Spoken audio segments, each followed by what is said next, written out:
Kolkata has always been a city of enterprise. It is home to companies that build India's trains, stock its shelves and supply its homes. What we are trying to find out is how these prominent Kolkata-based companies will now respond to the government's direction on policy and spending.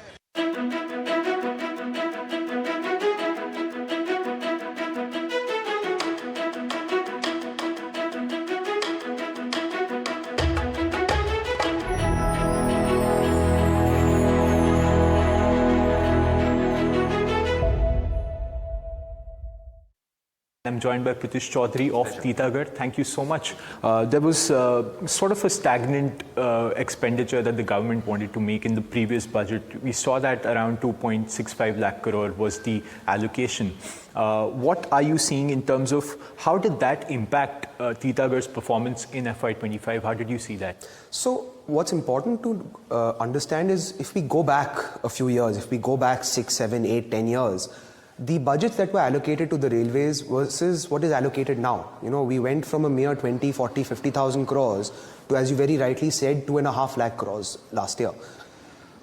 This is all a very, this is a telltale sign of the plan of the government to increase both the freight loading share as well as the passenger facilities that they offer to the people of the country.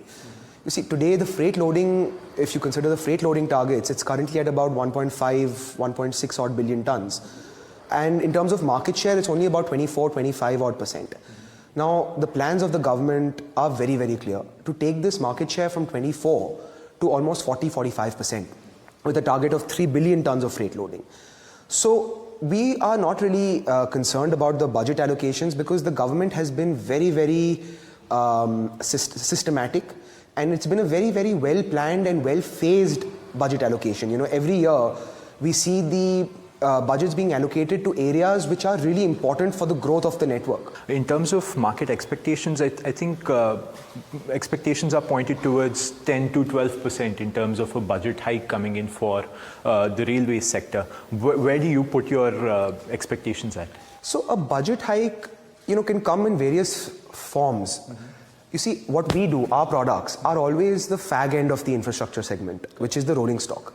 Before that, a lot of work has to be put into the background, which is the track development, which is the signaling development, station development, all of that. So whether the budget will go up by 10% or 5% or 15% is something that is hard to say. But we do know that the budgets will be allocated to areas, and we are confident that the budgets will be allocated to areas which are kind of hampering the growth of the railways. Prithish, before I ask you another question, let's go upstairs, let's check out more of your office.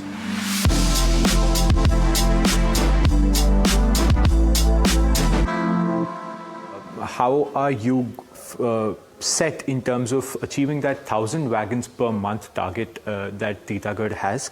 And also in terms of, there were wheel set shortages as well, which impacted H1 performance. How are you seeing the budget allocation in terms of rolling stock? How are these two comparing? Sure. So I think one very important point is how we set a target of 1,000 wagons per month, right?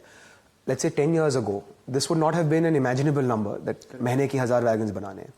This was possible again because of the wise capital allocations from the railways themselves. What I was mentioning to you earlier.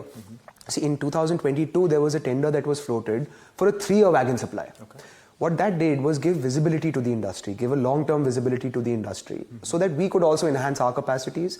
Similarly, our supply chain could also enhance their capacities. So getting to that target of 1,000 wagons a month is not really a challenge. In fact, there have been months where we've done that. However, on a sustainable basis, it's anywhere between, let's say, 900 to 1,000 or 800 to 1,000 wagons per month that we target to do. And that is something that we're already there. A massive 2.5 lakh crores in last year's railways budget. The government's intent is clear. The push is strategic, shifting freight from road to rail, expanding capacity, strengthening safety and building a future-ready network. And as supply chain bottlenecks ease, manufacturers say production targets are no longer aspirational but achievable. The question now, as the budget is unveiled on February 1st, will this momentum translate into faster execution and a bigger rail share in India's growth history?